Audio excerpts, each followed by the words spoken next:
एक बार की बात है। किसी गांव में एक लड़का रहा करता था जिसका नाम गौरव था। गौरव अपने माता पिता के साथ रहता था। गौरव एक कॉलेज में पढ़ा करता था और वहाँ उसके कुछ दोस्त भी थे।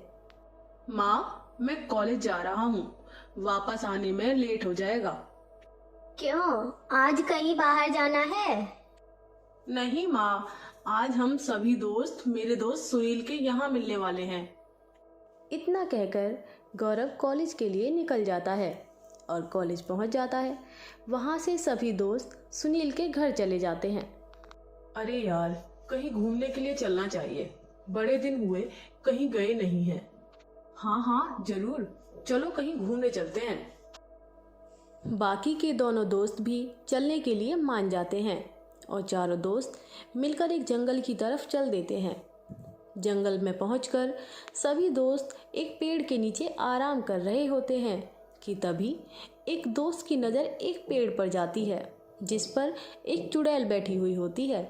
चुड़ैल उन चारों दोस्तों को देख रही होती है। चुड़ैल! अरे क्या बकवास कर रहा है?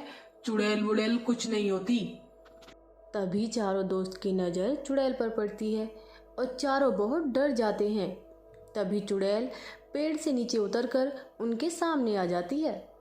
अरे तुम कौन हो? हमें क्यों डरा रही हो? हमें ऐसा मजाक पसंद नहीं है। तुम्हें ये मजाक लग रहा है?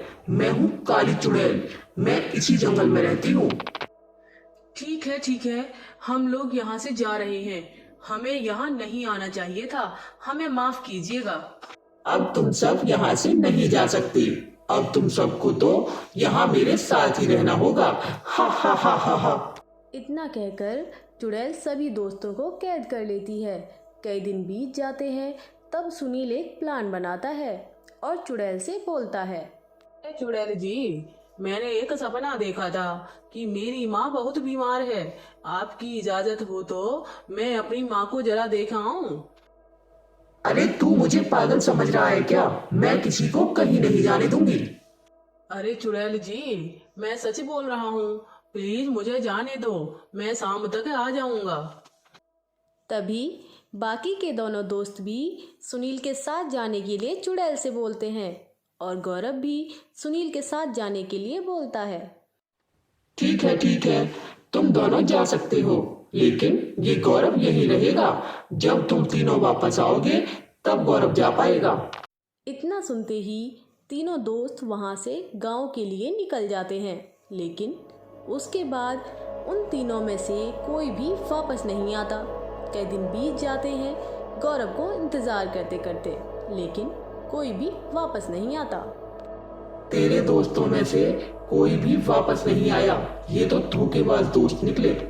नहीं, मेरे दोस्त धोखेबाज नहीं हो सकते। हो सकता है वो किसी परेशानी में फंस गए हों। कई दिनों तक भी गौरव के दोस्त वापस नहीं आते। एक दिन चुड़ैल के पैर में कांटा लग जाता है जिससे चुड़ैल जख्मी हो जाती है। चुड़ैल को ऐसी हालत में देखकर गौरव को चुड़ैल पर तरस आ जाता है और गौरव चुड़ैल के पैर पर मरहम लगाकर उसे ठीक कर देता है। तुम्हारा पैर अब पूरी तरह से ठीक है। फिर एक दिन गौरव बहुत उदास बैठा होता है कि तभी चुड़ैल वहां आती है और पूछती है। क्या हुआ तुम्हें? इतने उदास क्यों बैठे हो? मुझे अपने घर की याद आ रही है। चुड़ैल को गौरव की बात सुनकर उस पर तरस आ जाता है और चुड़ैल कहती है। चल ठीक है, तू कुछ दिन के लिए अपने घर चला जा। वैसे भी तुमने मेरा बहुत ख्याल रखा है। चुड़ैल की बात सुनकर गौरव बहुत खुश हो जाता है और वहाँ से अपने घर की तरफ चल देता है। गौरव अपने घर पहुंचकर अपने घर वालों से मिलता है और कुछ दिन बाद वापस चुड़ैल के पास आ जाता है। तू वापस आ गया? मुझे तो लगा था कि तू भी अपने दोस्तों की तरह वापस नहीं आएगा। मैंने आपसे वादा किया था कि मैं वापस आऊंगा, तो इसीलिए मैं वापस आ गया। चुड़ैल को गौरव की सच्चाई और ईमानदारी देखकर उससे प्यार हो जाता है और चुड़ैल उसका बहुत ख्याल रखने लगती है और गौरव का जो भी खाने का मन होता वो अपने जादू से उसे ला कर देती और गौरव के लिए सभी काम करने लगती है। तब एक दिन गौरव उससे बोलता है, मैं आपसे प्यार करने लगा हूँ, क्या आप भी मुझसे प्यार करती हैं? इतना सुनते ही चुड़ैल एक सुंदर लड़की में बदल जाती है और गौरव ये सब देखकर चौंक जाता है। मैंने एक बार यहाँ जंगल में रहने वाले बाबा का मजाक बनाया था। उनका रंग बहुत काला था और मैंने उनके काले रंग को लेकर बहुत मजाक बनाया था और बाबा नाराज हो गए और मुझे श्राप दे दिया कि जब तक तुम्हें कोई चुड़ैल के रूप से भी सच्चे प्यार का इजहार नहीं करेगा तब तक तुम ऐसे ही इस जंगल में चुड़ैल बनकर घूमोगी। उसके बाद लड़की और गौरव शादी कर लेते हैं और गौरव उसे अपने घर ले जाता है।